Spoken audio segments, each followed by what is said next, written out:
안녕하세요. 저는 지방에 살고 있는 임신 7개월 차 평범한 주부입니다. 저는 장녀이고 2살 차이 나는 남동생 하나가 있습니다. 엄마는 어렸을 때부터 저와 남동생을 심하게 차별하고 저는 학대까지 받으면서 자랐습니다. 저희 외할머니가 저희 엄마까지 딸만 6명을 낳으셨습니다. 그래서 아들을 간절히 원했지만 제가 태어났을 때 딸인 걸 보고 외할머니와 엄마가 그렇게 울었다네요. 그 후로 남동생이 태어났을 때 아들 낳았다고 잔치까지 하며 좋아했다고 합니다. 부모님은 맞벌이를 하셔서 외할머니에게 맡기셨는데 외할머니도 은근히 저와 남동생을 차별했습니다. 밥을 먹을 때 햄 반찬이 있으면 저는 여자인이 2개, 동생은 남자인이 4개, 사탕, 초콜릿 같은 것이 있으면 동생을 훨씬 많이 주기도 하고 몰래 챙겨주기도 하곤 했습니다. 엄마는 더욱 심했습니다. 어릴 적 제가 좋아하는 만화 영화 테이프를 자주 본다고 그 비디오를 박살내고 그 모습을 보고 저와 남동생은 놀라서 겁에 질려 있는데 적당히 봤어야지 하며 저의 뺨을 내려치고 남동생에게는 우리 아들 많이 놀랬지? 엄마가 맛있는 거 줄게. 라며 남동생만 안고 다른 방에 들어갔습니다. 엄마가 한때 부업을 하신 적이 있는데 그게 스트레스 받는다며 저에게 매일 화풀이를 했고 8살 때 학교에서 내준 숙제를 혼자서 못 푼다며 옷걸이를 가지고 와 2시간 동안 저를 때렸습니다.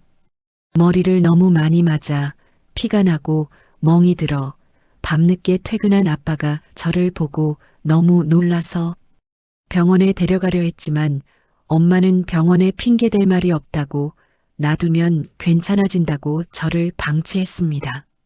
다음날 더 심하게 멍이 든 저의 얼굴을 보고 남동생이 밤탱이라고 놀리며 웃는 걸 보곤 엄마는 우리 아들이 즐거우니 엄마도 즐겁다며 같이 웃었습니다.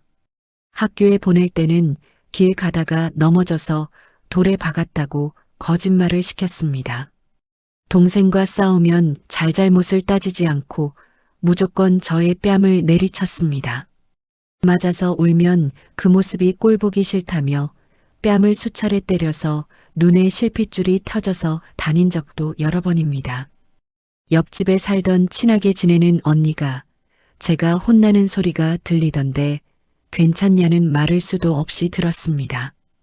가족끼리 외식을 할 때도 동생은 남자고 많이 먹어야 하니까 저에게는 그만 먹으라고 하고 더 먹으려 하면 엄마가 수저를 저의 얼굴에 던졌습니다. 그 모습을 보고 주위 사람들이 수군거려도 엄마는 아랑곳하지 않았습니다. 친척들은 그런 제가 불쌍하다며 더 챙겨주셨어요. 남동생은 자랄수록 그런 저의 모습에 낄낄거리며 웃었고 조금만 저에게 불만이 생기면 엄마에게 이르겠다며 협박하고 이르는 날엔 혼나는 저의 모습을 보고 비웃었습니다.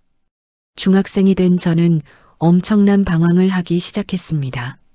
술, 담배, 가출을 수도 없이 했고 저를 조롱하는 남동생, 때리는 엄마, 방치했던 아빠, 집이 싫었습니다. 내가 없는 게 세 사람한테는 화목한 가정일 거라고 생각했습니다. 제가 가출을 할 때 엄마는 저를 한 번도 찾지 않았습니다. 아빠만이 저를 찾으려 동네를 뛰어다니며 제 친구들한테 연락을 하고 찾았고 처음 집에 다시 들어갔을 때 엄마는 왜 다시 집에 기어 들어왔냐며 나가서 죽어버리라고 말했습니다. 남동생이 고등학생이 되어 방황을 했을 땐 모든 게 저의 탓이라며 네가 중학생 때 엇나가서 다 널 보고 배운 거라며 저의 뺨을 사정없이 때렸습니다. 그럴 때마다 너희 엄마가 별나다며 이해하라고 했던 아빠, 둘 다 미웠습니다. 빨리 어른이 되어 독립하고 싶은 마음뿐이었습니다. 대학을 가고 싶었지만 꿈도 못 꿨습니다. 엄마는 네가 무슨 대학이냐며 돈이나 벌라고 했습니다. 성인이 되자마자 아빠는 엄마 몰래 저에게 보증금을 주셨습니다. 그 돈으로 독립을 하고 알바도 해서 돈을 벌었습니다. 엄마는 남동생이 대학 갈 때 연락이 와서는 대학 등록금을 보태라며 제가 알바해서 모아둔 돈을 뺏어갔습니다.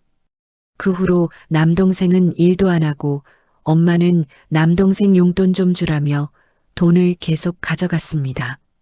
시간이 흘러 저는 취직을 하게 되었고 친하게 지내는 같은 회사 언니가 저를 소개시켜달라는 남자가 있다고 해서 소개를 받게 되었습니다. 첫 만남부터 참 좋은 사람이라는 게 느껴졌습니다. 그날 술을 한잔 했는데 그분이 편했는지 저는 저의 어린 시절 이야기를 털어놓게 되었어요. 그 사람의 따뜻한 위로에 저는 그 자리에서 엉엉 울었습니다. 그 남자가 지금의 저의 남편이 되었네요. 남편은 한 달에 700 정도 벌고 집안도 꽤나 잘 사는 집안이었습니다. 처음 시댁어른 분들께 인사드리러 간 날, 저는 형편도 좋지 않고 모아놓은 돈도 별로 없어서 고개도 못 들고 있었는데 다행히 시댁어른 분들이 너무 좋은 분들이셨고 저의 사정을 아시곤 어린 것이 무슨 죄냐며 고생했다며 저의 손을 꼭 잡아주시는데 눈물을 참느라 혼났습니다.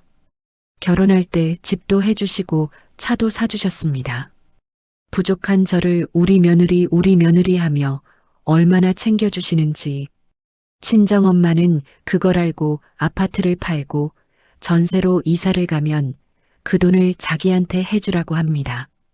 남동생이 장가 가려면 장녀인 내가 보태줘야 한다며 친정아빠는 그런 엄마를 말리고 싸워도 안 된다며 거의 포기 상태이십니다. 남동생은 엄마의 지극한 사랑과 보살핌으로 30살이 다 되어가도록 일도 제대로 안 하고 개념 없이 자랐습니다. 그런 남동생이 저희 남편에게 바라는 게 많습니다. 매형은 돈을 잘 버니까 다달이 나한테 용돈 좀 주겠지.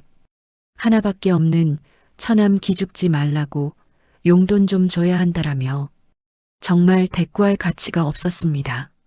남편이 처음 저희 집에 인사 왔을 때 남동생이 하는 말이 우리 누나랑 결혼할 거면 나한테 다달이 용돈 줘야 해요.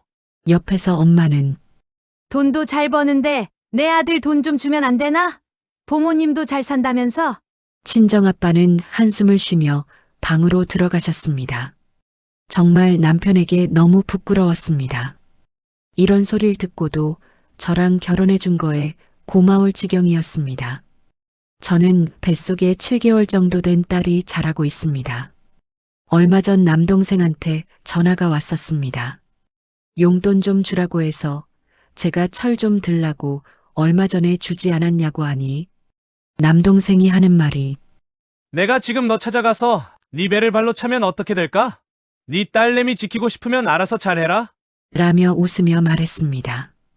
저는 이건 아니다 싶어서 남편 퇴근하고 오늘 있었던 일을 남편에게 말했습니다. 남에게 싫은 소리 못하고 화를 잘 내지 않는 남편인데 저의 말을 듣고 남편이 남동생에게 전화를 해서 저에게 당장 사과하라고 화냈습니다. 친정엄마가 전화를 바꾸더니 왜 내 아들 길을 죽이는가? 말만 그렇지 진짜 발로 차겠어? 라며 소리치십니다. 저는 남편의 전화를 뺏고 말했습니다. 저는 제 아이 가정 지킬 테니 엄마는 그 잘난 아들 지키세요. 한마디 하고 끊어버렸습니다. 전 엄마랑 남동생이랑 인연 끊고 살아도 아무렇지 않을 것 같습니다. 저는 이제 두려움보다 제 아이를 선택하려 합니다. 상처로 가득했던 과거를 끊어내고 제가 받지 못했던 사랑을 제 아이에게 물려주고 싶습니다. 비록 태어난 집은 바꿀 수 없었지만 제가 만들어갈 가족은 다르게 할 수 있기를 믿습니다. 저는 더 이상 나쁜 딸이 아니라 한 아이의 엄마로서 제 인생을 지키며 살아가겠습니다.